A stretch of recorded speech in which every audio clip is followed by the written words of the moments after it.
लगभग 19-20 किलोमीटर है अनुसुईया मंदिर, तो वहाँ चलते हैं। अभी मंडल के रास्ते जाना है। गोपेश्वर का नज़ारा नीचे का, कहीं पे बादल है और कहीं पे धूप आ रखी है। यहाँ पे बहुत सारे वाटरफॉल हैं, तो अभी भी दिख रहा होगा आपको, ऊपर से आ रहे हैं, तो अलग अलग है। बहुत सारे वाटरफॉल हैं। गर्मी भी बहुत ज़्यादा लगने लगी है, अब धूप भी आ रही है, तो मैंने भी टी शर्ट खोल ली अपनी। और ये दिख रहा होगा 3 छोटे बच्चों की मूर्ति टाइप दिख रही होगी है, तो इसकी भी एक कहानी है, तो इसकी कहानी मैं आपको अभी बताता हूँ। हेलो दगड़ियों, आप सभी को मेरा प्रणाम, नमस्ते, पहलाग। और अभी मैं गोपेश्वर में हूँ। तो जैसा कि आपने मेरी पिछली वीडियो में देखा था, आपको मैंने कराए थे गोपेश्वर में गोपीनाथ जी के दर्शन। और अभी मैं जा रहा हूँ गोपेश्वर से लगभग 19-20 किलोमीटर है अनुसुईया मंदिर, तो वहाँ चलते हैं। अभी मंडल के रास्ते जाना है। अभी तो बारिश हो रखी थी, यहाँ पे देख सकते हैं आप, तो इसलिए थोड़ा लेट हो गया। रास्ता पूरा देख रहे होगा आपको, गीला हो रखा है और ऊपर कोहरा भी लग रखा है। तो चलते हैं, फिर मिलते हैं आगे रास्ते में। और यहाँ से देख सकते हैं आप गोपेश्वर का नज़ारा नीचे का, कहीं पे बादल है और कहीं पे धूप आ रखी है। तो आपको दिख रहा होगा सामने पे है पूरा गोपेश्वर, और गोपेश्वर से मैं लगभग अभी 4-5 किलोमीटर आगे आ चुका हूँ। इधर साइड में आपको दिख रहा होगा धूप, और इधर साइड में देख सकते हैं आप ये बादल कैसे नीचे से ऊपर को उठ रहे हैं। बादल चलता हुआ दिखाई दे रहा होगा आपको, और ऊपर आसमान थोड़ा साफ हो रहा है। अब नीचे जो बादल लगे हुए थे सारे, वो अब ऊपर जा रहे हैं। तो आपको सामने दिख रहा होगा ये झरना सा पूरा ऊपर से ही आ रहा है ये, और काफ़ी अच्छा लग रहा है ये भी। मैं पहुंच चुका हूँ मंडल, जहाँ से है अनुसुईया देवी का रास्ता। आगे से भी था रास्ता, लेकिन वहाँ से थोड़ा दूर था, और यहाँ से भी है रास्ता। क्या जाऊँगा इस रास्ते से, देख सकते हैं आप, यहाँ पे लिखा भी है माँ अनुसुईया देवी मंदिर। यहाँ से 5 किलोमीटर है इस वाले रास्ते से। अब इधर से आया मैं गोपेश्वर से, और ये रास्ता जो जा रहा है सीधा भी जाता है चौपता के लिए। तो चलते हैं हम इस रास्ते से फिर। तो मंडल से 1 किलोमीटर लगभग चलने के बाद मैं पहुंच चुका हूं। यहाँ पे है सिरोली गांव, जो कि यहाँ से पैदल रास्ता है अनुसुईया देवी का मंदिर के लिए। आप सामने देख सकते हैं, यह है वो पूरा गांव, और सामने लिखा भी हुआ है ये सिरोली विलेज।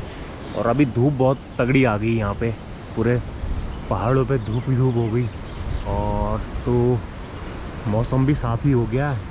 अब चलते हैं हम फिर आगे पैदल। तो अब पैदल ट्रैक चालू हो चुका है, चलते हैं पैदल पैदल। सामने आपको दिख रहा होगा यह पैदल रास्ता, ये पैदल रास्ता है, और सामने लिखा हुआ है अनुसुईया माता बाईपास मार्ग। तो चलते हैं यहाँ से। अब यहाँ पे नदी भी बह रही है,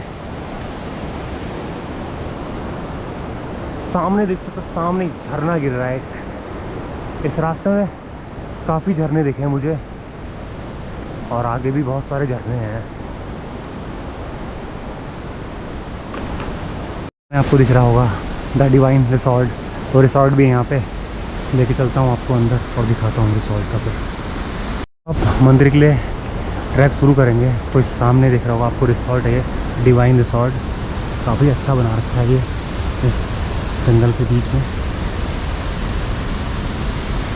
दिखाता हूँ काफ़ी कुछ यहाँ पे, टैंक भी हैं यहाँ पे।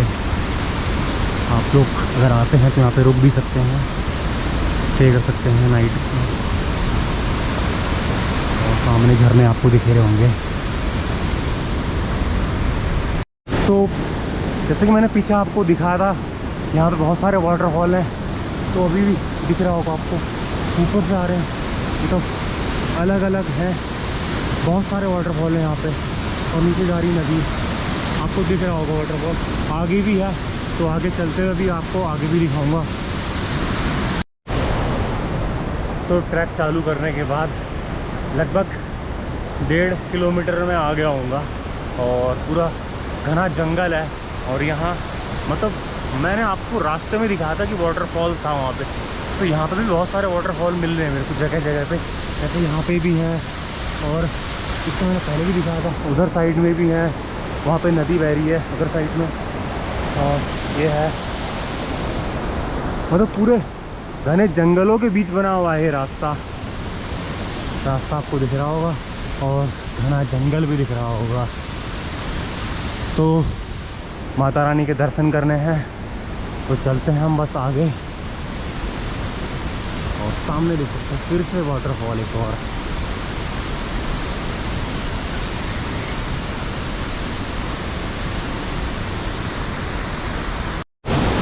तो सामने देख सकते हैं आप, दिया हुआ है यहाँ पे प्राचीन शिलालेख 2.5 किलोमीटर है और अनसुईया माता का मंदिर 3 किलोमीटर है। तो चलते चलते फिर से यहाँ पे देखने को मिल रहा है वाटरफॉल फिर से।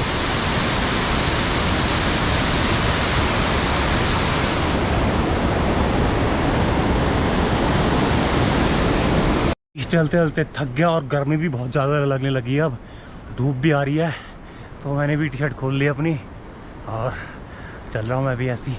पसीना बहुत हो रहा है क्योंकि अब लगभग यहाँ से 2 किलोमीटर रह गया है। जुकाम सा भी लग रहा है। चलते हैं फिर आगे, बने रहिए मेरे साथ। मैं तो जैसा कि मैंने आपको पीछे दिखाया था वहाँ पे शिलालेख भी दिया हुआ था। तो यहाँ पे देख सकते हैं आप, लिखा हुआ शिलालेख मंडल और उसमें लिखा हुआ है कि सामने आपको दिख रहा होगा शायद, इसमें 7 लाइनें लिखी हैं जो कि संस्कृत भाषा और उत्तरी ब्राह्मिक लिपि में लिखा हुआ है।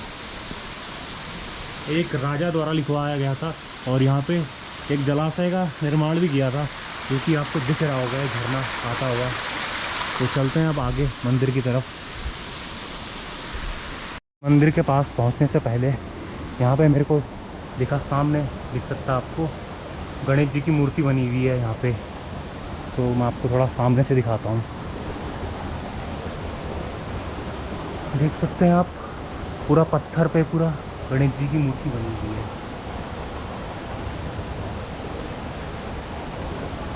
चलते हैं अब आगे के।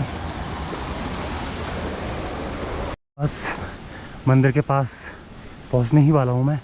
सामने शायद आपको दिख रहा होगा मंदिर की चोटी। तो कराता हूँ आपको मैं अनसुईया माता के दर्शन फिर सामने से।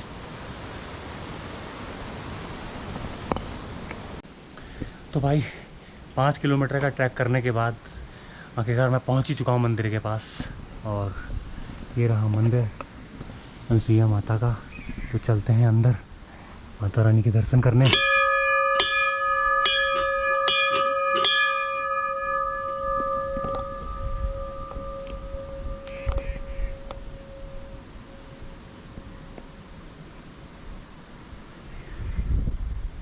सामने देख सकते हैं लोगों ने घंटियाँ लगा रखी हैं यहाँ पे भी कितनी सारी।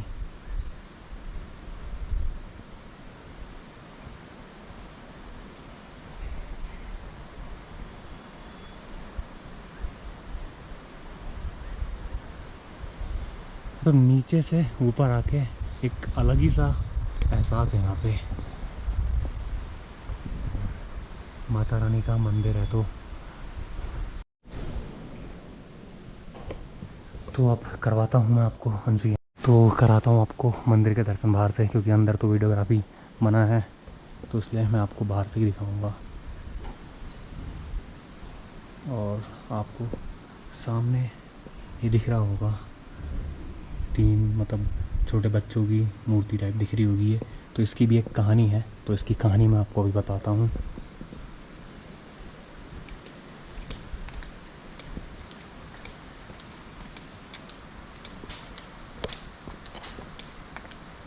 तो अनसुईया माता के मंदिर के बारे में मैं आपको जानकारी देना चाहूँगा। जो अनसुईया माता थी वो थी अत्रि मुनि की पत्नी। और जब अत्रि मुनि सप्त ऋषि मंडल में चले गए थे, जो आपको ऊपर आसमान में तारे दिखते होंगे सप्त ऋषि, तो उनमें से एक ऋषि थे अत्रि मुनि। तो वो भी जब वो सप्त ऋषि में समा गए थे, चले गए थे, तो उनके बाद जो अनसुईया माता थी वो यहाँ पे अकेले रहती थी। तो ऊपर से जो मतलब ब्रह्मा विष्णु महेश है, इन तीनों की मतलब तीनों भगवानों की पत्नियां जो थी, उन्होंने मतलब अपने इन तीनों भगवानों को, ब्रह्मा विष्णु महेश जी को नीचे भेजा और उनसे ये कहा था कि इनका मतलब एक परीक्षा लेके आओ।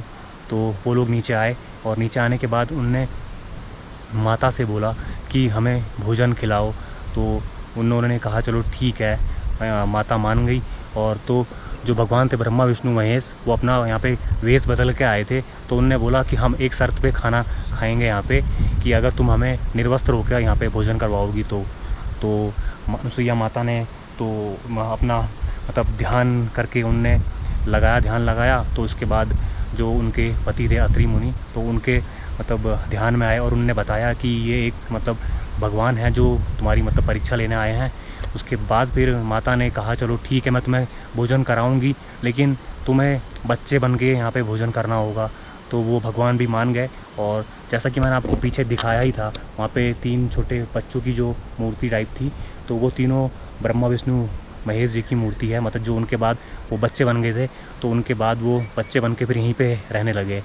तो ये है अनुसुईया माता की पूरी कहानी। और कहानी तो और बहुत सारी भी कहानियाँ हैं यहाँ पे, तो मैं आपको और भी कुछ दिखाता हूँ मंदिर में। फिर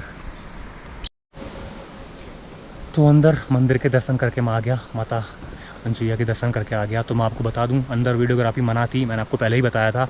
तो अंदर है अनुसुईया माता की भव्य मूर्ति, और माता रानी के बगल में है गणेश जी की मूर्ति, और बाहर पे है उनके पुत्र दत्तात्रेय की मूर्ति, जहाँ पे उनके 3 सर दिखाए गए हैं। यानी कि जो मैंने आपको पहले बताया था, ब्रह्मा विष्णु महेश जो थे, मतलब उन्हीं का रूप भी दिखाया। तो आज मैंने कराया आपको अनुसुईया माता के दर्शन, और मैं उम्मीद करूंगा कि आपको अनुसुईया माता के दर्शन करके अच्छा लगा होगा, और यहाँ की खूबसूरत वादियाँ देख के आपको अच्छा लगा होगा। और अच्छा लगा हो तो प्लीज़ लाइक, कमेंट, शेयर और सब्सक्राइब ज़रूर करें। और मैं उम्मीद करूंगा आपको मेरी वीडियो पसंद आई हो, और एक बार फिर से अनुसुईया माता के दर्शन करें।